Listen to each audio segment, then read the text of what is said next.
अध्याय है जिसका नाम है भगवान का मत्स्य अवतार, जिसका 49 नंबर का श्लोक का हम पाठ कर रहे हैं। आप कृपया मेरे पीछे दोहराइए। न यत् प्रसादात् आयुत भागलेशम अन्य च देवा गुरुव जना स्वयं कर्तुं समेता प्रभवन्ति पुंसा तम ईश्वरं त्वां शरणं प्रपद्ये। जय श्री श्री राधा मदन भगवान की, श्री श्री सीताराम लक्ष्मण हनुमान की, गौर निताय की।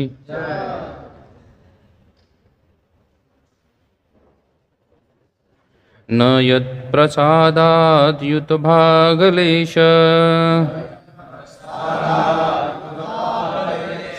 मन्यञ्च देवा गुरुवो जना स्वयं कर्तुं समेता प्रभवन्ति पुंसा तमीश्वरं त्वां शरणं प्रपद्ये। न यत् प्रसादात् भागलेशा अन्ये च देवा गुरुवो जना स्वयं कर्तुं समेता प्रभवन्ति पुंसा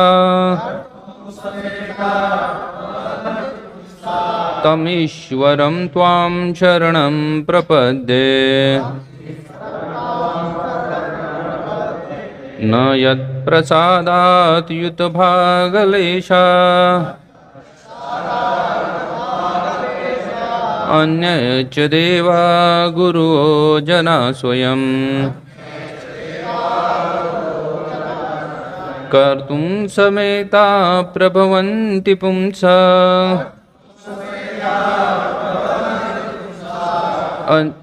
तमीश्वरं त्वां शरणं प्रपद्ये।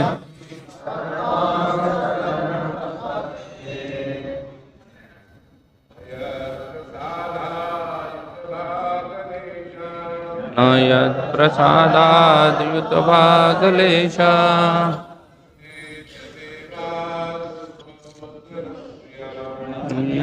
देवा गुरु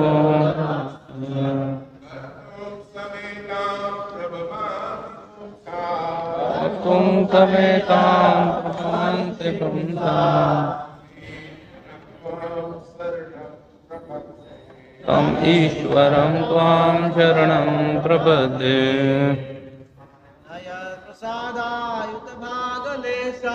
न यत् प्रसादायुत भागलेशा अन्ये च देवा गुरुवो जना स्वयं कर्तुं समेता प्रभवन्ति पुंसा तम ईश्वरं त्वां शरणं प्रपद्ये। न यत् प्रसादात् भागलेशा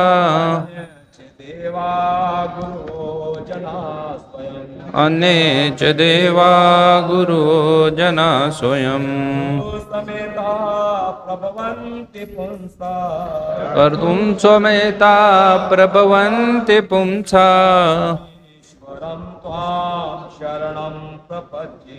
त्वम् ईश्वरं त्वां शरणं प्रपद्ये। वैष्णवी। न यत् प्रसादात् भागलेशा अन्ये च देवा गुरुवो जना स्वयं कर्तुं समेता प्रभवन्ति पुंसा त्वमीश्वरं त्वां शरणं प्रपद्ये। न यत्प्रसादायुत भागलेश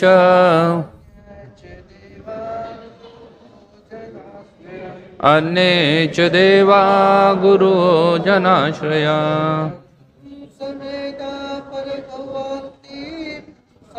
कर्तुं समेता प्रभवन्ति पुंसा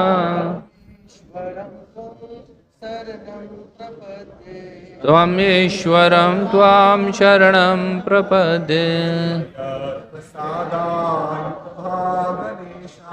न यत्प्रसादायुतभागलेशा अन्ये च देवा गुरवो जनाश्रयम् कर्तुं स्वमेता प्रभवन्ति पुंसा त्वमीश्वरं त्वां शरणं प्रपद्ये यत्प्रसादायुतभागलेशा अन्ये च देवा गुरु जना स्वयं कर्तुं स्वमाता प्रभवन्ति पुंसा त्वमीश्वरं त्वां शरणं प्रपद्ये।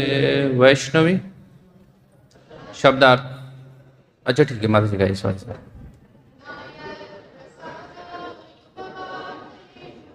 न यत्प्रसादायुतभागलेश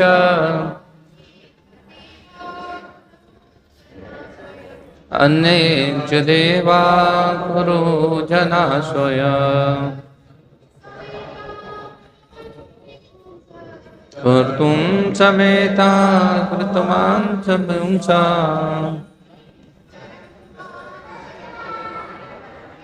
तमीश्वरं त्वां शरणं प्रपद्ये।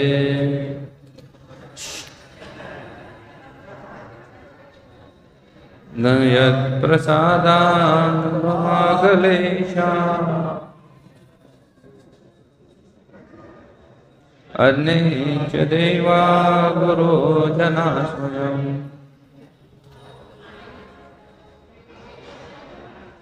बन्धुं समेत प्रभवन्त पुंसा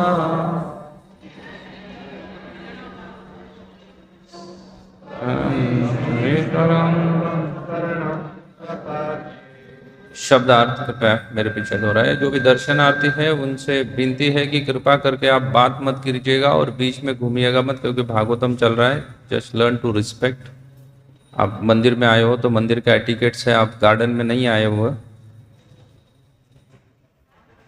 शब्दार्थ न नहीं यत् प्रसादात भगवान की कृपा अयुत भागलेशम मात्र 10,000वां भाग अन्य अन्य च भी देवा देवता तक गुरुव तथाकथित गुरु जना सारे लोग स्वयं स्वयं कर्तुम संपन्न करने के लिए समेत कुल मिलकर प्रभवंती समान रूप से समर्थ पुंसा भगवान द्वारा तम उसको ईश्वर ईश्वर को त्वाम तुम्हारी शरणम शरण प्रपद्ये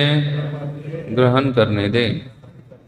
भाषांतर तथा तात्पर्य इसी भक्ति वेदांत स्वामी श्रील प्रभुपाद जी के द्वारा। श्रील प्रभुपाद महाराज की। भाषांतर न तो सारे देवता न तथाकथित गुरु न ही अन्य सारे लोग स्वतंत्र रूप से या साथ मिलकर आपकी कृपा के 10,000वें भाग के बराबर भी कृपा प्रदान कर सकते हैं। अतएव मैं आपके चरण कमलों की शरण लेना चाहता हूँ।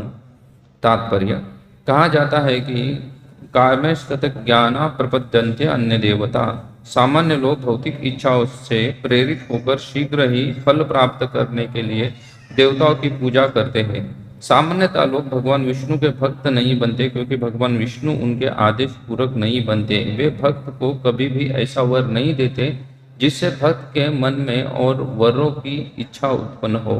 देवताओं की पूजा करने से फल प्राप्त हो सकता है, किंतु जैसे कि भगवत गीता में वर्णन हुआ है, अंतवंतु फलम त्वेषा भगवत फलम देशः।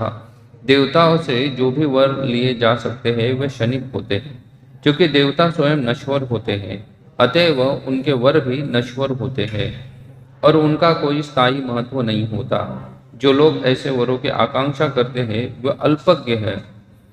भगवान विष्णु के भक्त भिन्न हैं। भगवान विष्णु की कृपा होने पर मनुष्य को भौतिक कल्मश से पूर्णतया मुक्त होकर भगवत धाम को वापस जा सकता है। इसलिए देवताओं द्वारा दिए गए वर भगवान के वरों के 10,000वें भाग के भी बराबर नहीं होते।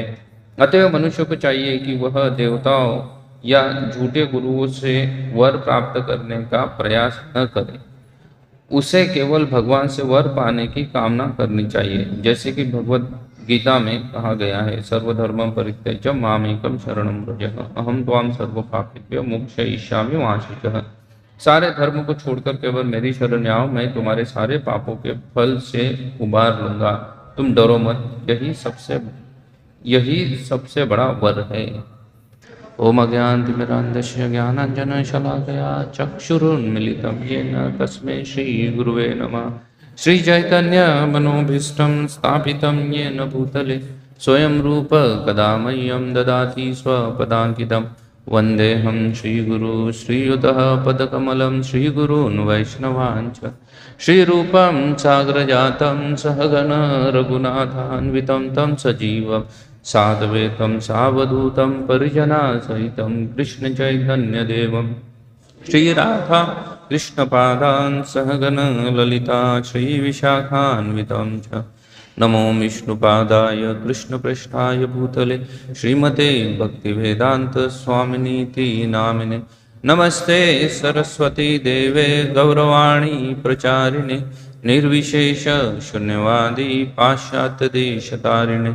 नमो महावदन्याय कृष्ण प्रेम प्रदायते कृष्णाय कृष्ण चैतन्य नामिने गौरतिशे नमः। हे कृष्णा करुणा सिंधु दीनबंधु जगत्पते गोपेश गोपिका कांत श्री राधा कांत नमस्तुते। तप्त कांचन गौरांगी श्री राधे वृंदावनेश्वरी ऋषभानुसुते देवी प्रणमामि हरिप्रिये। वाञ्छा कल्पतरुभ्यश्च कृपा सिन्धुभ्येव च पतितानां पावनेभ्यो वैष्णवेभ्यो नमो नमः। जय श्री कृष्ण चैतन्य प्रभु नित्यानंद श्री अद्वैत गदाधर श्रीवासादि गौरभक्तवृंद। हरे कृष्णा कृष्णा कृष्णा हरे हरे, हरे राम राम राम हरे हरे। हरे कृष्णा। मैं पुनः अभी सभी भक्तों का हार्दिक स्वागत करता हूँ आज की श्रीमद् भागवत कक्षा में। हम श्रीमद् भागवतम के अष्टम स्कंद के ऊपर चर्चा करें, 24वां अध्याय जिसका नाम ही है मत्स्यावतार, भगवान का मत्स्यावतार। श्रीमद् भागवतम को तो वैसे चक्रवर्ती प्रमाण कहा गया है। समस्त शास्त्रों में सबसे ज़्यादा प्रामाणिक श्रीमद् भागवतम है, ऐसा श्रीमान रूप गोस्वामी या जीव गोस्वामी भी इसी प्रकार का लिखते हैं। तो इस भागवतम के ऊपर कोई निजी टिप्पणी करना मेरी अपनी कोई योग्यता नहीं है, लेकिन मैं अपने स्वयं के हृदय की शुद्धिकरण के लिए अब यहाँ पे इस सभा में उपस्थित सभी वरिष्ठ भक्तों के चरणों में सादर दंडवत प्रणाम करके आके कृपा की याचना करता हूँ कि जो भी मैं कुछ बोलूँ वो अपने निजी जीवन में उतार सकूँ। क्योंकि श्रीमद् भागवतम के ऊपर प्रभुपाद जैसे बोलते कॉपी कैट की तरह रिपीट करना बहुत आसान है, लेकिन उसको हृदय में उतारना, उसके निजी जीवन में उतारना बहुत ही मुश्किल सा कार्य है। यहाँ पे भगवान के अवतारों की या भगवान की कृपा का वर्णन हो रहा है। बहुत सुंदर श्लोक है जिसमें बोला गया है कि देवता या कोई गुरु आदि कोई भी आपके ऊपर कृपा करे तो वो भगवान की कृपा के 10,000वें भाग के हिस्से के बराबर भी नहीं हो सकती है। ये भगवान की कृपा है। मत्स्यावतार को प्रार्थना कर रहे हैं। यहाँ पे वर्णित मत्स्यावतार किनके लिए धारण किया है भगवान ने? पिछले कई दिनों से चल रहा है, किसी को याद है किसके लिए धारण किया है? किसके लिए? सत्यव्रत मुनि के लिए धारण किया हुआ है, क्योंकि मत्स्यावतार इस कल्प में 2 बार हुआ है। इसके पूर्व भी मत्स्यावतार हुआ था। पहला मत्स्यावतार, जो ये मत्स्यावतार का वर्णन जहाँ पे आ रहा है, ये चाक्षुषा मनवंतर का मत्स्यावतार का वर्णन आ रहा है। इसके पूर्व में स्वयंभू मनवंतर में भी मत्स्यावतार हुआ था। भगवान ने स्वयंभू मनवंतर में भी मत्स्यावतार धारण किया था, और उस समय में उन्होंने हयग्रीव नामक असुर का वध किया था मत्स्यावतार में। और उसके बाद जब भगवान ने पुनश्च मत्स्यावतार धारण किया चाक्षुषा मनवंतर में, तब भगवान ने क्या किया था, सत्यव्रत मुनि के ऊपर कृपा की थी, और उसके साथ साथ वैवस्वत मनु की रक्षा भी की थी। दोनों कार्य एक साथ भगवान ने किए हैं, तो वो दोनों मिलाकर कॉम्बो करके यहाँ पे वर्णन चलेगा, सत्यव्रत मुनि का भी और साथ साथ वैवस्वत मुनि के ऊपर भी, वैवस्वत मनु के ऊपर जो कृपा की है उसका मिला के ऐसे कॉम्बो करके वर्णन चल रहा है।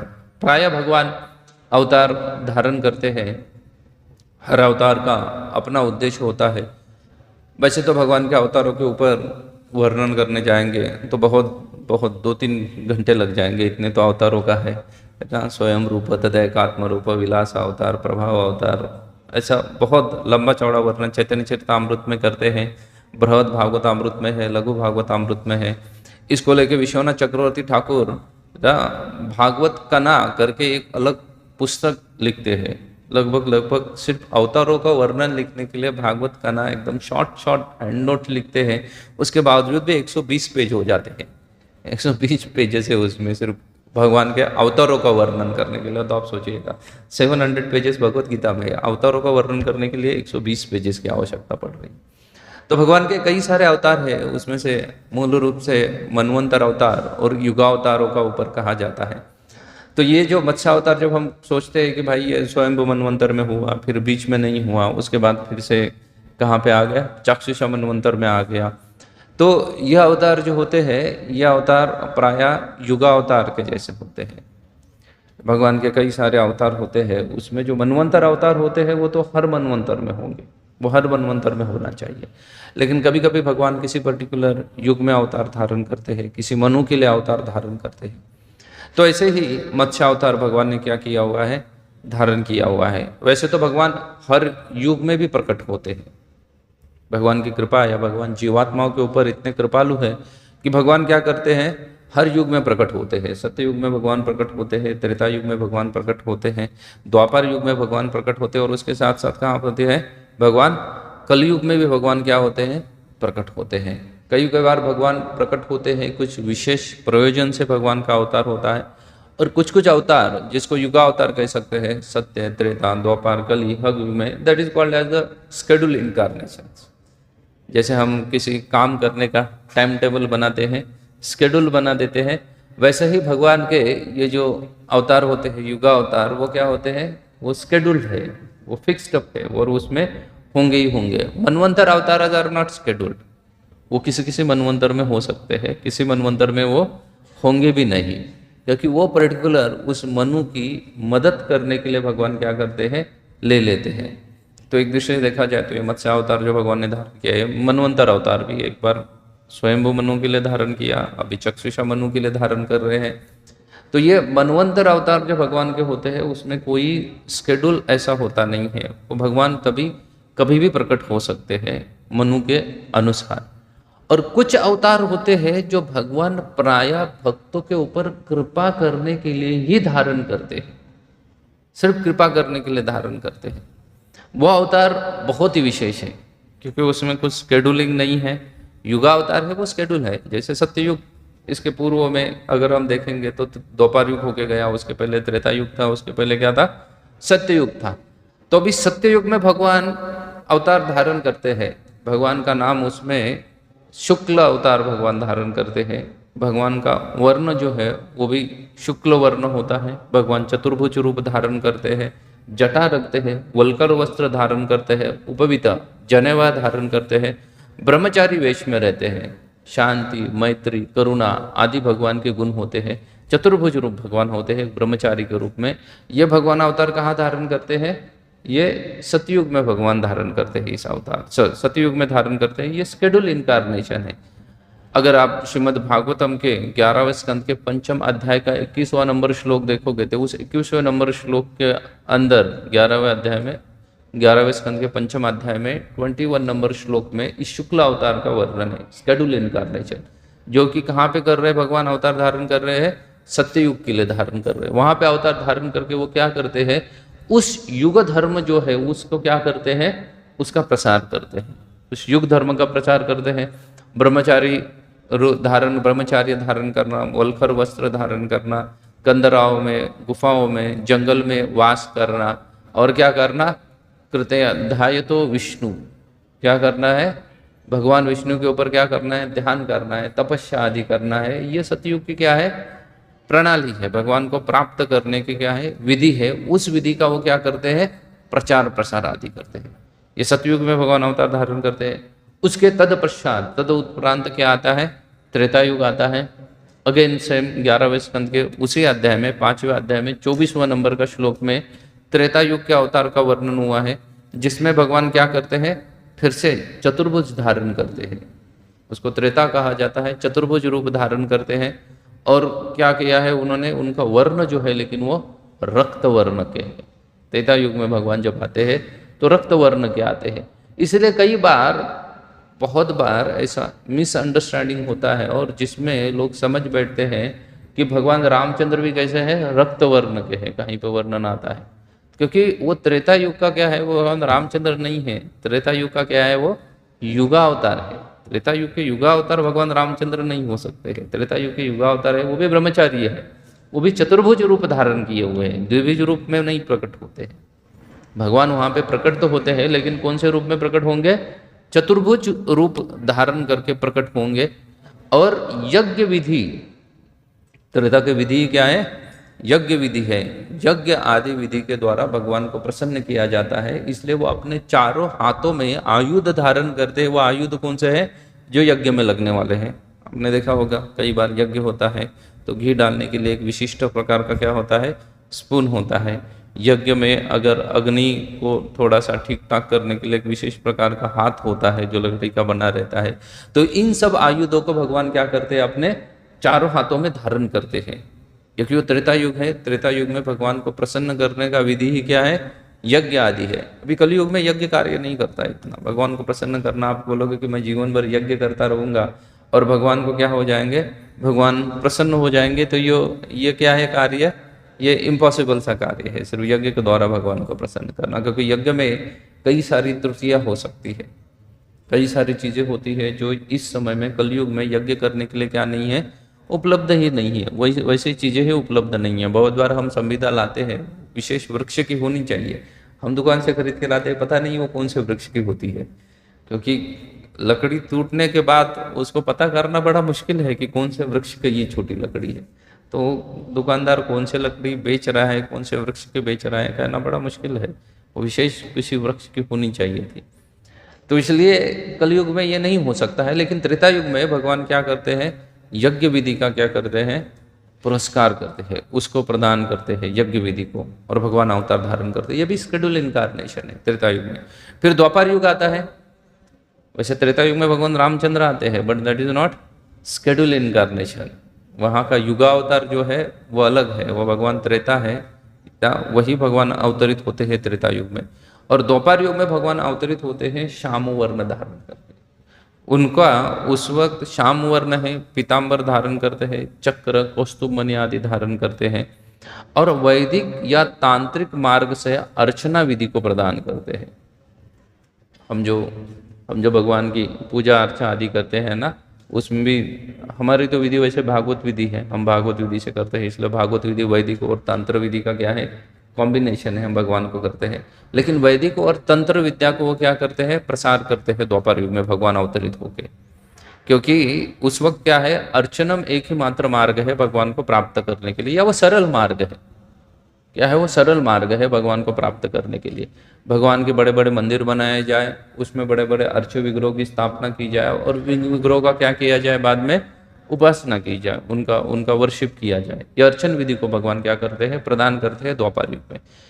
तो द्वापर युग में कृष्ण जो है वो द्वापर युग के क्या नहीं है, युगावतार नहीं है, क्योंकि वो शेड्यूल इनकारनेशन में नहीं है। शेड्यूल इनकारनेशन में भगवान जब अवतार धारण करते हैं, भले ही वो कौस्तुभ मणि और चक्र को धारण करते हो, लेकिन वो अर्चन विधि का प्रचार करेंगे। क्योंकि द्वापर युग में भगवान को प्राप्त करने का आसान तरीका क्या है? भगवान के अर्च विग्रह की उपासना करना। अभी आप बोलोगे कि कलयुग में भी तो हम अर्च विग्रह की उपासना कर रहे हैं, हम भी भगवान को भोग आदि लगा रहे हैं, तो क्या फिर ये अर्चन विधि? लेकिन ये अर्चन विधि वैसी नहीं है जिस तरीके से, इसलिए हम भागवत विधि से कर रहे हैं भगवान के अर्चना, हम तंत्र विधि से या वैदिक विधि से नहीं कर रहे।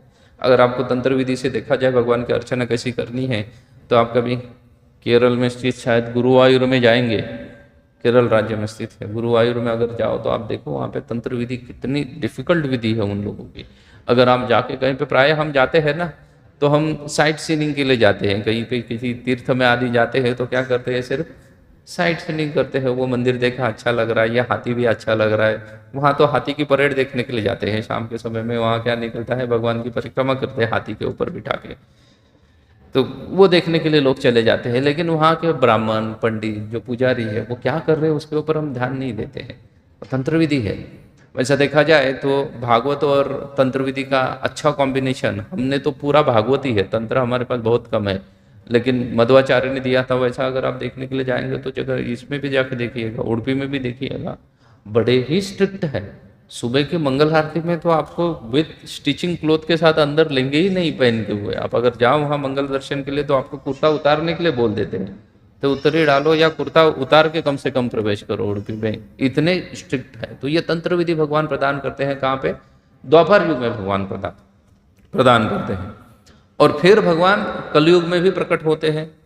अगेन 11वें स्कंद के पंचम अध्याय में इसका वर्णन है, 31 से लेकर 35 नंबर श्लोक तक वगैरह, जहाँ पे भगवान क्या करते हैं, कृष्ण वर्णम तथा कृष्णम सांगोपांगा सपार्षदम यज्ञ संकीर्तन प्रायः, यज्ञ विधि को क्या करते हैं, निकाल देते हैं। और यज्ञ विधि में क्या डालते हैं, यज्ञ ये की है क्या है, संकीर्तन प्राय ना। भगवत गीता में भी भगवान बोलते हैं ना, यज्ञानाम जप यज्ञस्मि, यज्ञ करने का सबसे आसान विधि क्या है, जप यज्ञ है। यज्ञ संकीर्तन प्राय भजंत ही सुमेधसा, भगवान अवतरित होते हैं और कीर्तन को, यज्ञ संकीर्तन को क्या करते हैं, उस आंदोलन का प्रसार करते हैं। सबको संकीर्तन आंदोलन क्या करते हैं, प्रसार करते हैं। अंग ना क्या बोला गया है, अंग यज्ञ संकीर्तन प्राय, भगवान कैसे प्रकट होते हैं, सपार्षद, अपने पार्षदों के साथ प्रकट होते हैं, अकेले नहीं आते हैं। और कोई शस्त्र आदि धारण नहीं करते। शस्त्र क्या है उनका, संकीर्तन यज्ञ एकमात्र शस्त्र है, अन्य कोई शस्त्र को धारण नहीं करते हैं। तो फिर हम बोलेंगे कि चैतन्य महाप्रभु है वो, तो चैतन्य महाप्रभु नहीं है। कलयुग के युगावतार चैतन्य महाप्रभु नहीं कहा गया है, ना ही बुद्ध भगवान को कहा गया है। तो फिर चैतन्य महाप्रभु, भगवान कृष्ण, भगवान रामचंद्र, ये क्या है, ये विशेष अवतार है। यह अवतार सिर्फ किस लिए प्रकट होते हैं, भक्तों के ऊपर कृपा करने के लिए ही प्रकट होते हैं। अन्य समय में यह अवतार प्रकट नहीं होते हैं, सिर्फ और सिर्फ भक्तों के ऊपर कृपा करने के लिए भगवान प्रकट होते हैं। तो भगवान रामचंद्र जब प्रकट होते हैं त्रेता युग में, तो कई कबार ऐसा हो सकता है कि भगवान कोई विशेष अवतार धारण कर ले उस युग में, तो उस युग का युगावतार उस समय में प्रकट नहीं होता है। वो क्या करते हैं, भगवान युगावतार का भी कार्य भगवान स्वयं ही कर लेते हैं, क्योंकि भगवान स्वयं क्या हुए हैं, प्रकट हुए हैं। अब ये जितने सारे अवतार है, जितने सारे शेड्यूल इनकारनेशंस है, या युगा अवतार हो, मनवंतर अवतार हो, लीला अवतार हो, ये सभी के सभी अवतार जो है ये प्राय भगवान नारायण या क्या होते हैं, क्षीरोदकशाही विष्णु के द्वारा लिए जाते हैं। इसलिए ऐसा कहा जाता है, बार बार बोलते हैं कि भगवान कृष्ण नहीं है, मूल कौन है, नारायण है या विष्णु है। भगवान मूल विष्णु है, क्योंकि उनके द्वारा लिए जाते हैं। Because either they are schedule, या वो क्या है, भले शेड्यूल ना भी हो लेकिन मैनेजमेंट का एक हिस्सा है। मनु की रक्षा करना ये मैनेजमेंट का हिस्सा है भगवान के, क्योंकि भगवान ने पूरा सिस्टम बना के रखा है, मनवंतर आदि मनु बना के रखे हैं, तो मनु की रक्षा करना भगवान का क्या है, रिस्पॉन्सिबिलिटी है। तो एक मैनेजमेंट का हिस्सा है। इसलिए ये सब अवतार किसके द्वारा लिए जाते हैं, प्राय भगवान विष्णु के द्वारा, जो क्षीरोदकशाही विष्णु है उनके द्वारा लिए जाते हैं, या कभी कभी किसके द्वारा लिए जाते हैं, भगवान नारायण के द्वारा लिए जाते हैं। लेकिन भगवान नारायण भी रेगुलर नहीं आते हैं। प्राय जो अवतार धारण होते हैं वो अगर आप देखोगे जीव गोस्वामी का अनुसार या इनके अनुसार भी, रूप गोस्वामी के अनुसार, तो प्राय जो अवतार होते हैं वो क्षीरोदकशाही विष्णु ही अवतार धारण करते हैं। ना कभी कभी कुछ कुछ अवतार तो होते हैं जो क्षीरोदशाई विष्णु के अंश का अंश धारण करते हैं। वो क्या करते हैं, अंश का अंश। जैसे हम देखते हैं गजेंद्र मोक्ष की कथा आप लोगों ने सबने सुनी होगी। गजेंद्र मोक्ष में भी भगवान गजेंद्र की रक्षा करने के लिए प्रकट होते हैं। तो रक्षा करने के लिए भगवान वैकुंठ से नहीं आते हैं, ना ही क्षीरोदशाई विष्णु आते हैं गजेंद्र का रक्षा करने के लिए। अगर आप गजेंद्र की रक्षा को ठीक से देखेंगे, स्क्रूटिनाइजिंगली उसको स्टैटिस्टिकली देखेंगे, तो उस वक्त भगवान हरि करके प्रकट हुए थे ऑलरेडी। और भगवान हरि क्या किए थे, इंद्र का पदभार संभाल लिए थे। उस वक्त भगवान हरि ने क्या किया था, उस पर्टिकुलर मनवंतर में इंद्र का भी रिस्पॉन्सिबिलिटी किसने लिया था, भगवान ने स्वयं लिया था। क्योंकि उस मनवंतर में कोई क्वालिफाइड जीवात्मा नहीं था इंद्र बनने के लिए। हमारे तरह क्या नहीं है, हमारी तरह कंसेप्ट नहीं है कि भाई कट ऑफ, उस कट ऑफ तक अगर कोई पहुंच नहीं पाया तो क्वालिफिकेशन को क्या करो, नीचे ढकेल दो ना। अगर कोई पोस्ट प्राप्त करने के लिए 70 मार्क्स मिलने की आवश्यकता है, लेकिन किसी को 70 नहीं मिले, तो फिर क्या करो, 70 के नीचे जो 65 जिसको मिला है उसको भी वो पोस्ट क्या करो, प्रदान करो। भगवान की मैनेजमेंट में ये नहीं चलता है। अगर 100 अश्वमेध यज्ञ शतक्रतु मतलब शतक्रतु, उसके नीचे एक पॉइंट भी नहीं चलेगा। अगर भगवान की विशेष कृपा है तो अलग बात है। जैसे अगले मनवंतर में कौन मनु बनने वाले हैं, बलि महाराज बनने वाले हैं। उनके 100 यज्ञ नहीं है, लेकिन वो क्या है, भगवान की विशेष कृपा है, वो भगवान ने चूज किया हुआ है, इट इज चोजन। नहीं तो शतक्रतु मतलब शतक्रतु ही होना चाहिए इंद्र बनने के लिए।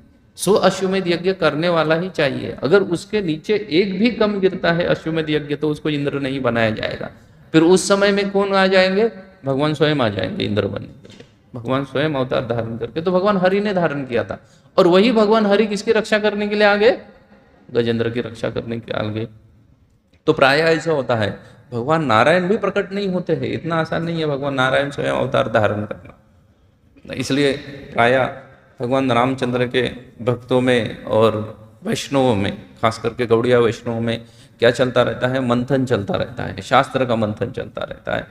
हमारे गौड़िया आचार्य अगर के अनुसार देखेंगे तो भगवान रामचंद्र विशेष अवतार है, प्रकट हुए थे। भगवान रामचंद्र रेगुलर नहीं प्रकट होते, वो सिर्फ क्या होते हैं, भगवान सिर्फ भक्तों के ऊपर कृपा करने के लिए प्रकट होते हैं। तो भगवान रामचंद्र की जिनकी हम गाथा सुनते हैं, जो कि वाल्मीकि रचित रामायण में सुनते हैं, तो वैष्णव आचार्य, कुछ कुछ वैष्णव आचार्य कहते हैं कि वो स्वयं नारायण है, कि नारायण रेगुलर नहीं आते, वो कभी कभार आते हैं। लेकिन रामचंद्र के जो भक्त है कई सारे हैं, आप जाएंगे चित्रकूट आदि में तो कई सारे बहुत महानतम भक्त हैं। उनका कहना है कि नहीं नहीं, वो नारायण नहीं है, वो स्वयं कृष्ण ही है, वो स्वयं राम है। जो कहाँ से आए हुए हैं, वो साकेत धाम से आए हुए हैं, स्वयं रामचंद्र है, वो नारायण नहीं है। और भगवान कृष्ण जो द्वापर युग में प्रकट हुए थे, वो भी कौन है, वो भगवान स्वयं कृष्ण है। ये अभी क्षीरोदशाई विष्णु नहीं आए हैं। अन्य समय में जब द्वापर युग में जो कृष्ण प्रकट होते हैं, युगावतार करके प्रकट होते हैं, वो कौन रहते हैं, क्षीरोदशाई विष्णु का अवतार होते हैं। इसलिए प्राय लोग कहते हैं कि वो विष्णु का ही अवतार कृष्ण है, क्योंकि 99 टाइम ऐसा ही हो रहा है। आउट ऑफ 100 99 टाइम क्या हुआ है, क्षीरोदशाई विष्णु आए कृष्ण करके। क्योंकि ब्रह्मा जी के पूरे, अगर आप इसमें देखोगे, एक मनवंतर में, इस चाक्षुषा जो मनवंतर सप्तम मनवंतर चल रहा है, उस मनवंतर में देखोगे तो 72 मनवंतर है, उसमें से सिर्फ 28वें युग में कौन प्रकट हो रहे हैं, भगवान स्वयं प्रकट हो रहे हैं, भगवान कृष्ण प्रकट हो रहे हैं। प्रभुपाद के अनुसार अगर देखा जाए तो बोलते हैं ब्रह्मा के एक दिन में प्रकट होते हैं भगवान स्वयं। अगर ब्रह्मा के एक दिन में देखा जाए तो आउट ऑफ थाउजेंड्स 900 टाइम्स क्या हुआ है, 999 टाइम्स भगवान विष्णु आए हुए क्या करके, कृष्ण करके प्रकट हुए। सिर्फ एक बार कौन प्रकट हो गए, स्वयं भगवान कृष्ण आए। तो फिर कलयुग के लोग हैं वैसे ही, तो प्राय जो चीज बार बार घटित होती है उसको क्या देते हैं, वेटेज देते हैं। इसलिए बोलते हैं कि भगवान विष्णु ही क्या आते हैं, कृष्ण करके आते हैं। तो गलत नहीं बोल रहे हैं लोग, खाली उनको ये कुछ छोटा सा जो एरर वाला काम है वो उनको पता नहीं है।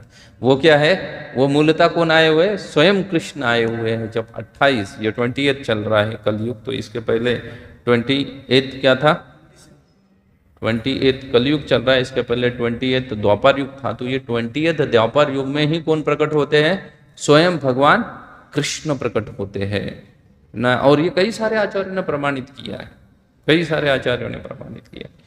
महाराष्ट्र में प्रसिद्ध संत है तुकाराम महाराज, वो भी लिखते हैं, युग 28 विठेवर युवा, बोले 28 युग में, 28वें युग में आप कहाँ पे आ जाते हो, आप स्वयं प्रकट होके कहाँ पे आ जाते हो, पंढरपुर में आ जाते हो, उस वीट के ऊपर खड़ा है वो स्वयं कृष्ण, स्वयं भगवान प्रकट होते हैं। तो जिस समय में भगवान स्वयं प्रकट होते हैं उसी समय में क्या करते हैं, भगवान चैतन्य महाप्रकट होते हैं। उसके बाद में भगवान स्वयं क्या करते हैं, नाम संकीर्तन का प्रसार करने के लिए आते हैं। भगवान स्वयं प्रकट होकर आते हैं चैतन्य महाप्रभु के रूप में, जो कि हमने उनका कल क्या मनाया है, जन्मदिन या आविर्भाव दिवस मनाया है चैतन्य महाप्रभु का। तो चैतन्य महाप्रभु जब प्रकट होते हैं तो ये भी युगावतार ना होते हुए वो कौन है, वो स्वयं कृष्ण है। और किसका प्रचार करने के लिए आए ना, संकीर्तन मूवमेंट का, संकीर्तन आंदोलन का प्रचार करने के लिए आए हैं। और ये विशेष अवतार है, जीवात्मा के ऊपर बहुत कृपा करने के लिए भगवान प्रकट हुए हैं। हम लोग बहुत ही भाग्यशाली है, अभी हमें नहीं लगता हम लोग भाग्यशाली है, लेकिन जस्ट भगवान प्रकट होके गए। 500 ईयर्स से बीत चुके हैं, 500 साल बीत चुके हैं। लेकिन जब कलयुग के अंत में जाएंगे, जो आज से लगभग 4 लाख कलयुग का अवधि है, 4,32,000 वर्ष, तो उसमें से 5,000 वर्ष बीत चुका है। तो जब कलयुग के 1 लाख वर्ष बीत जाएंगे और उस वक्त जो जीवात्मा रहेंगे मनुष्य, वो लोग हमें बोलेंगे भाग्यशाली थे ये लोग, क्योंकि ये कब प्रकट हुए हैं, महाप्रभु के एरा में प्रकट हुए हैं। अभी हमें लगता है कि हम महाप्रभु के एरा में नहीं है, 500 साल तो ऑलरेडी बीत चुके हैं, हम बहुत दूर हो गए। लेकिन 1 लाख साल बाद अगर कोई प्रकट होगा या जो भी जन्म लेगा, वो कहाँ काउंट करेगा, हमें महाप्रभु के एरा में काउंट करेगा कि ये जीव कब आए थे, जब महाप्रभु जस्ट आके चले गए थे, तब ये लोग आए हुए थे। कई सारे लोगों ने महाप्रभु का दर्शन लिया है, कई सारे लोगों ने महाप्रभु का साक्षात दर्शन लिया है। ऐसा नहीं है, साक्षात दर्शन लिए हुए कई सारे लोग हैं। भक्तिविनोद ठाकुर जस्ट 1800 सेंचुरी, 18वीं शताब्दी का भक्तिविनोद ठाकुर का जन्म है। भक्तिविनोद ठाकुर को महाप्रभु ने दर्शन दिया है, महाप्रभु के कई सारे लोगों ने उनको दर्शन दिया है। उनको आके भक्तिविनोद ठाकुर ने भागवतम के ऊपर जो टिप्पणी लिखी, वो इसके ऊपर लिखी। अगर आप जाके देखो उसको ठीक से पढ़ो, भक्तिविनोद ठाकुर उसमें लिखते हैं कि मैंने भागवतम में टिप्पणी क्यों लिखी करके। तो उसमें लिखते हैं कि चैतन्य का क्या हुआ है, मुझे आदेश हुआ है भागवतम के ऊपर टिप्पणी लिखने के लिए, इसलिए मैं टिप्पणी लिख रहा हूँ करके। तो हम उस वक्त प्रकट हुए हैं। श्रील प्रभुपाद को रूप गोस्वामी का दर्शन प्राप्त हुआ है। प्रभुपाद इस चीज को एक्सेप्ट करते हैं स्वयं ना। हरिशौरी प्रभु जो बार बार पूछते हैं कि people are talking that you got darshan of इसका, इनका रूप गोस्वामी का आपको दर्शन हुआ है, दर्शन हुआ है। तो प्रभुपाद बोलते हैं what is new in that, बोले इसमें कौन सी बड़ी बात है, एवरीबडी नोज इट, सबको पता है ये बात, बोले कोई नई बात नहीं है उसमें। तो हम उस समय में प्रकट हुए हैं, तो कितने भाग्यशाली हैं हम लोग। आप सोचिएगा, अगर आप भौतिक दृष्टि से देखोगे, द फर्स्ट इंडस्ट्रियल रिवॉल्यूशन, जब इंडस्ट्रीज बननी चालू हो गई थी, डेवलपमेंट होना चालू हो गया था, तो पाश्चात्य देश क्या कर रहे थे तब, बिजनेस के लिए अपनी लालसा को बढ़ाने के लिए क्या कर रहे थे, दूसरे देशों में जा रहे थे। भारत में सबसे पहले शायद पुर्तगीज आए थे 1400 सेंचुरी में। तो 1400 सेंचुरी में महाप्रभु तब प्रकट नहीं हुए थे, तब ये लोग क्या कर रहे हैं, यहाँ हुआ बिजनेस के पीछे दौड़ रहे हैं। और तब हम उस स्थान पे जन्म लिए हुए हैं जिस स्थान पे स्वयं कौन प्रकट हो रहे हैं, उसके बाद भगवान प्रकट हुए हैं ना। पेपर ब्रिटिश ने कई सारे 1500 सेंचुरी में तो पेपर बनाना चालू कर दिया था ब्रिटेन ने। इसलिए तो जीव गोस्वामी अकबर को बोलते हैं कि भाई मुझे पेपर दे दो करके। अकबर जब खुश होते जीव गोस्वामी के ऊपर बोलते कुछ मांगो, तो बोलते क्या लग के दे दो मुझे, बोले पेपर इंपोर्ट करो और मुझे दे दो, मैं उसके ऊपर क्या लगूंगा, ग्रंथ लिख के रख दूंगा। उन्होंने पेपर बनाया, लेकिन उनको पता नहीं है किस लिए उसका इस्तेमाल करना चाहिए, उपयोग क्या है। लेकिन इसके लिए देखिएगा कि कितने हम भाग्यशाली है, कौन सी जगह पे हमने जन्म लिया हुआ है, जहाँ पे भगवान क्या गए थे, स्वयं प्रकट हुए थे। अपनी कृपावश भगवान यहाँ पे क्या हुए हैं, इस स्थान पे प्रकट हुए हैं। और ये खास करके भक्तों के ऊपर क्या करने के लिए, कृपा करने के लिए प्रकट हुए थे। नार्पितम चरिंचिरात, ऐसा कहा गया है, गोस्वामी कहते हैं कि जो चीज अब तक अर्पित नहीं की गई है, वो क्या करने के लिए, अनार्पित, जो कभी किसी को अर्पित नहीं की है, उस चीज को प्रदान करने के लिए कौन प्रकट हुए हैं, महाप्रभु स्वयं प्रकट हुए हैं। उस चीज को प्रदान करने के लिए जो लोग वैकुंठ में रह रहे हैं, जिनका ऑलरेडी मुक्ति हो चुका है, जो लोग कहाँ पे रह रहे हैं, वैकुंठ में साक्षात भगवान नारायण के संग में रह रहे हैं। वो भी जिस तरीके से हम कई बार यहाँ पे कर्मकांड विधि के अनुसार सूरज की, जैसे हमारे उत्तर भारत में छठ पूजा की जाती है, कार्तिक महीने में सूरज की पूजा करते हैं, या कई बार हम चंद्रमा की पूजा करते हैं, उसको उगता हुआ चंद्र को देखते हैं, सूरज को देखते हैं। वैसे ही वैकुंठ लोक में रहने वाले लोग गोलोक को उगता हुआ देखते हैं, क्योंकि गोलोक जो ग्रह, वैकुंठ में कई सारे ग्रह हैं, there are so many planets in Vaikuntha, उसमें जो जहाँ भगवान स्वयं वास करते हैं वो कौन सा है, गोलोकधाम है जहाँ पे भगवान वास करते हैं। तो अन्य वैकुंठवासी क्या करते हैं, वो देखते हैं कि गोलोक क्या हो गया है, उगा हुआ है, जहाँ पे भगवान स्वयं वास करते हैं। तो जैसा उदित होता है वैसे ही वो गोलोक का दर्शन करते हैं दूर से, और उसको क्या करते हैं, वहीं से प्रणाम करते हैं। जैसे हम यहाँ से चांद को या सूरज को प्रणाम करते हैं, वैसे ही किसको प्रणाम कर रहे हैं, गोलोक को प्रणाम कर रहे हैं, वैकुंठवासी गोलोक को प्रणाम करते हैं, जो स्वयं किसके साथ रह रहे हैं, भगवान के साथ रह रहे हैं, जिनको सालोक्य मुक्ति प्राप्त है, या हो सकता है भगवान के साथ सारूप्य मुक्ति प्राप्त हो, उसके साथ साथ क्या उनके प्राप्त हो सकती है, सामीप्य, भगवान के निकट में वास कर रहे हैं। ऐसे मुक्ति प्राप्त किए हुए लोग किसको प्रणाम कर रहे हैं, गोलोक को प्रणाम करते हैं। उसको ऐसे उगते हुए तारे की समान या ग्रह के समान देख के उनको प्रणाम करते हैं। और क्या करते हैं, सिर्फ वहीं पे प्रणाम करके क्या करते हैं कि भगवान की मधुर लीला वहां पे क्या कर रही होगी, चल रही होगी, उस लीलाओं का स्मरण करते हैं। और चैतन्य महाप्रभु प्रकट होके हम लोगों को क्या किया है, अनार्पित, जो किसी को प्राप्त नहीं हुआ है, जो वैकुंठ के वासियों को प्राप्त नहीं हुआ है, वो चीज को प्रदान कर रहे हैं। और बोल रहे हैं कि तुम यहाँ से सीधा कहाँ जा सकते हो, गोलोक जा सकते हो। बोले सीधा सीधा बस बैठ के हरे कृष्ण महामंत्र जप करो, हरे कृष्ण कृष्ण कृष्ण हरे हरे। बोले सब इतना करने से तुम कहाँ चले जा सकते हो, गोलोक जा सकते हो। जो किसको नहीं है सुबल, जो वैकुंठ में रहने वाले को भी सुबल नहीं है या सुलभ नहीं है, वो चीज क्या कर दी है, महाप्रभु ने आके हमें सुलभ कर दिया है। ये भगवान का विशेषता है, इसलिए भगवान प्रकट हुए हैं। तो कल भगवान का प्राकट्य था, उसके दूसरा दिन मतलब आज का जो दिन है, उस दिन भगवान का क्या हुआ था, दूसरे दिन ही भगवान का नामकरण संस्कार हुआ था। तो उसको जगन्नाथ मिश्र उत्सव कहते हैं, क्योंकि दूसरे दिन ही जगन्नाथ मिश्र ने सबको बता दिया कि कौन प्रकट हुए हैं, चैतन्य महाप्रभु प्रकट हुए हैं, संध्या समय में प्रकट हुए। तो दूसरे दिन सबको बुलाया गया, कई सारे लोग आए और क्या देने लगे, जो जगन्नाथ मिश्र है उनके लिए गिफ्ट लेके आए, चैतन्य महाप्रभु के लिए कई सारे लोग गिफ्ट लेके आए। अब अगर मायापुर में जाएंगे तो नीम का पेड़ है, वहाँ पे भी बहुत सारे लोग जाके खिलौने क्या करते हैं, बांधते रहते हैं महाप्रभु को खेलने के लिए। तो ऐसे कई सारे, और क्या कर दिया, दूसरे दिन ही भगवान कृष्ण का तो नामकरण दूसरे दिन नहीं हुआ, वो तो 2 महीने के बाद हुआ था। लेकिन यहाँ पे क्या कर दिया, दूसरे दिन ही उनका नामकरण संस्कार हुआ था। तो जो नामकरण संस्कार है वो दूसरे दिन मतलब आज के दिन हुआ था। उनका नामकरण संस्कार उन्हीं के नाना जी ने किया था, उनके नाना जी ने किया था उनका नामकरण संस्कार। नीलांबर चक्रवर्ती ने, वहाँ अब जाएंगे, नीलांबर जो नीलांबर चक्रवर्ती जिस मूर्ति का पूजा करते थे, 700 ईयर्स ओल्ड डेटी उनके घर में। अगर आप कभी नवदीप मंडल परिक्रमा जाएंगे तो उस भगवान के विग्रह का क्या कर सकते हैं, दर्शन ले सकते हैं। तो उन्होंने, वो बहुत ही प्रख्यात ज्योतिष थे, उनको ज्योतिष में क्या था, बहुत ही विद्वत्ता हासिल थी उनको। तो उन्होंने तभी कह दिया था कि ये कौन है, ये भगवान स्वयं प्रकट हुए हैं। उन्होंने उनके जितने सारे ग्रह तारा नक्षत्र आदि देख के उन्होंने कहा था कि इनके नक्षत्र जो है प्रकट होने के, ये सभी लक्षण किसके साथ मैच हो रहे हैं, भगवान कृष्ण के प्राकट्य के साथ मैच हो रहे हैं। जितने भी सारे लक्षण से वो भगवान के लक्षण के साथ मैच हो रहे हैं। इसलिए उन्होंने कहा था कि ये क्या हो सकते हैं, बहुत बड़ा कार्य करेंगे। तो उनका नामकरण संस्कार हुआ था, इसलिए उस दिन जगन्नाथ मिश्र ने बहुत बड़ा उत्सव क्या कर दिया था, सेलिब्रेट किया था। प्राय जब भी कोई वैदिक पद्धति से किसी भी उत्सव को सेलिब्रेट करते हैं तो क्या दिया जाता है, बहुत सारा दान दिया जाता है। ये प्रथा है भारत में। जब भगवान कृष्ण का भी जन्मोत्सव मनाया जाता था जब भी नंद महाराज के द्वारा, तो नंद महाराज क्या करते थे, कई सारी गायें दान देते, कई सारी भूमि दान देते थे। अभी तो हम भूमि दान ही नहीं दे सकते हैं। कल ही मैं प्रभु जी से बात कर रहा था, लोचन कृष्ण प्रभु मुझे बता रहे थे, बोले यहाँ पे भूमि का रेट ही कुछ बोले 7 लाख रुपीज सब मीटर के हिसाब से या कुछ तो चल रहा है। तो 7 लाख रुपए मीटर का हिसाब खारगर में चल रहा है, तो कहाँ से भूमि दान देंगे, एक स्क्वायर फुट दान नहीं दिया जा सकता है। तो कोई मांगने के लिए याचक आ जाए तो वहाँ उसको कहाँ से भूमि दे दो। लेकिन जगन्नाथ मिश्र ने क्या कर दिया था, कई सारी भूमि कई सारे ब्राह्मणों को दान में दे दी थी। और तब के ब्राह्मण भी अच्छे थे। आज के ब्राह्मण को कुछ दान देते तो जेब में डाल के चला जाता है, तब ब्राह्मण जेब में नहीं डालते थे। तो ब्राह्मणों को जितना सारा दान दक्षिणा आदि मिलता था, सन्यासी जब आते थे प्राय राजा महाराजाओं के घर पे जाते थे, कई सारे धनी व्यक्तियों के घर पे जाते थे, और कुछ दिन रहने के बाद फिर से कहाँ चले जाते थे, फिर से जंगल में, कंदराओं में, गुफाओं में जाते थे। तो वो जाते थे, जब लौट के एक छोटी सी कथा बताई जाती है।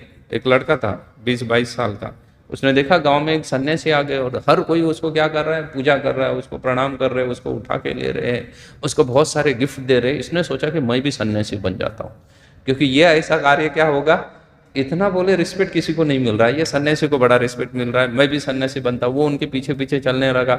उनको बोला कि महाराज जी मैं आपसे क्या है आश्रित होकर आपका शिष्य बनना चाहता हूँ, सन्यास लूंगा। वो बोले ठीक है रहो मेरे साथ, बाद में सन्यास लेंगे, पहले देखो मैं कैसा जीवन जीता हूँ।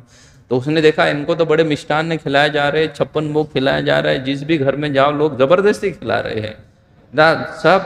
सब जितना राजा का ट्रीटमेंट नहीं होता उससे ज्यादा रॉयल ट्रीटमेंट इस सन्यासी को मिल रहा है। और उसको क्या कर दिया काम, वो सन्यासी ने एक बड़ा उत्तरीय वस्त्र दिया और बोला जो भी हीरे अलंकार जो भी मुझे मिले गिफ्ट उसको इसमें भर के तुम साथ में लेके चलना मेरे। तो वो कर रहा था, बोला ये तो बहुत धन इकट्ठा हो रहा है। बोले सन्यासी अच्छा है, आजकल भी देखो कि क्या करना, बड़ा गृहस्थ होना बड़ा डिफिकल्ट सा कार्य है, सन्यासी होना बड़ा आसान सा कार्य है। मैं यहीं पे गया था एक समय में, वाशी में एक के घर ऐसे ही मिलने के लिए गया था। मुझे एक भक्त ने उनसे मिलाया, तो वो भक्त मुझे बोल रहे थे, बोले आप पढ़े लिखे हो, बोले यू वेस्टेड योर लाइफ, क्यों आप सन्यासी बने। वो तो वलकर वस्त्र मतलब सन्यास समझते, ब्रह्मचारी कंसेप्ट समझते नहीं है ना। बोले कुछ किया नहीं अपने जीवन में, you just wasted your life. मैंने बोला आपने क्या किया भाई, इज फ्रॉम IIT था, आपने क्या किया। बोले तो मुझे समझ में आया कि वो अध्यात्म नहीं समझेगा, इसको मटेरियल व्यू से समझाना पड़ेगा। मैं बोला क्या है तुम्हारे पास, बोलो ये तुम्हारा घर कितने का है, बोलो 6 करोड़ का घर है उसका जो फ्लैट था। बोला अच्छी बात है, 6 करोड़ का फ्लैट है तुम्हारे पास, 2 गाड़ी की पार्किंग होगी, एक आधी गाड़ी होगी, 70-80 लाख की तुम्हारे पास, इससे क्या है। ड्राइवर कितना है, बोला 1 ड्राइवर है। और बोला घर में काम करने वाली 1 भाई होगी या 1 कुक होगा। बोले बस इतना ही तुम्हारे जीवन भर की कमाई है। और उसके लिए तुम्हें मेहनत कितनी करनी पड़ती है, तुम सुबह जाते हो 8 बजे और रात को 12 बजे आते हो ऑफिस से। मैं बोला अभी मेरा तुम्हें जानता हूँ मेरे पास कितना धन है। बोला क्या है महाराज आपके पास। बोला तू जानता नहीं है मेरे पास क्या है। बोला मेरे पास खारगर में 9 एकर्स लैंड है, 9 एकड़ के लैंड पे सिर्फ मैं रहता हूँ अकेला। बोले गेस्ट हाउस हमारे पास है, वो 1000 उसमें 100 कमरे हैं, वो अलग है। और बोले ड्राइवर तो पूछो ही मत, मुझे ही पता नहीं है कि कितने ड्राइवर रहते हैं, समटाइम दे गेट चेंज। बोले और कुक भी तो बोले 10-12 कुक तो ऐसे ही रहते हैं, वो आते जाते रहते हैं, कोई छुट्टी पे गया वगैरह। मुझे बोला स्वामी आप हैंडल कैसे करते हो। मैं बोला ये हैंडल मैं नहीं करता, मेरे कई सारे भाई है वो सब देख लेते हैं ये चीज को। देन ही सेड फिर आप क्या करते हो। मैं बोला मैं माला उठाता हूँ और जो बस करता हूँ, बस इतना ही करता हूँ, बाकी मैं कुछ नहीं करता। बोले गाड़ी आड़ी की कुछ कमी नहीं मेरे पास। बोले what you are having nothing. बोले वो तो सब भगवान का है। बोला भगवान कहाँ घूमते हो, भगवान तो एक जगह बैठे हुए हैं, बाकी जगह तो मैं ही घूमता रहता हूँ, भगवान तो बाहर तक नहीं आते हैं, वो एक जगह बैठे हैं, बाकी सब जगह तो मैं ही घूमता रहता हूँ। बोले एक चीज भगवान इस्तेमाल नहीं कर रहे। ही अंडरस्टूड, वो समझ गए कि हम क्या है। जैसे प्रभुपाद बोला करते थे एक लेक्चर में, that we born out of Lakshmi, हम लक्ष्मी की संतान है, बस बिगड़े हुए, इतना ही फर्क है। अगर हम अच्छे रहते तो वैकुंठ में रहना चाहिए था। लेकिन भगवान की कृपा देखो हमारे ऊपर कितनी है, हम ठीक ठाक से ना जप कर रहे हैं, ना गुरु के आदेश का पालन कर रहे हैं, ना ठीक ठाक से चीज़ें कर रहे हैं। लेकिन फिर भी देखो भगवान की कृपा है कि भगवान हमें यहाँ पे भी वो सब चीज़ें प्रोवाइड कर रहे हैं जो एक बड़े बिजनेसमैन को प्रोवाइड नहीं होती। अब आप जाके बम्बई में देखो, अंबानी के पास भी 9 एकड़ लैंड नहीं है, उसका घर 1 एकड़ में ही है। एंटेलिया टावर उसने बना कर तो रखा है, लेकिन कितना जगह है उसके पास, जस्ट 1 एकड़। बम्बई में किसके पास 4 एकड़ का गार्डन नहीं है, ओनली हमारे पास है। और ये किसकी कृपा है, ये चैतन्य महाप्रभु की कृपा है, ये ऐसी कृपा है भगवान की। भगवान सिर्फ क्या कर रहे, बोल रहे मैं सब प्रोवाइड करता हूँ, लेकिन तू बैठ के क्या कर, सिर्फ जप कर ले भाई, तू ठीक से जप कर, बाकी बोले सब मैं दे दूंगा, कोई चिंता मत कर ना। भक्त लोग कई सारे दर्शनार्थी आते हैं, खुद ही दान दे के चले जाते हैं। प्रभुपाद की कृपा है, भगवान की कृपा है, गुरु मार्ग। हमें देख के तो कोई नहीं देगा, इम्पॉसिबल है, लेकिन उनको देख के सब कुछ दी जा रहे हैं। यह महाप्रभु की कृपा है हमारे ऊपर। तो महाप्रभु जन्म लेते हैं और उनका आज के दिन जगन्नाथ, क्योंकि जगन्नाथ जी बड़े ही क्या थे, जगन्नाथ मिश्रा जी बड़े प्रसन्न थे, क्योंकि उसके पूर्व में उनके लगभग उनको 8 डॉटर हुई थी।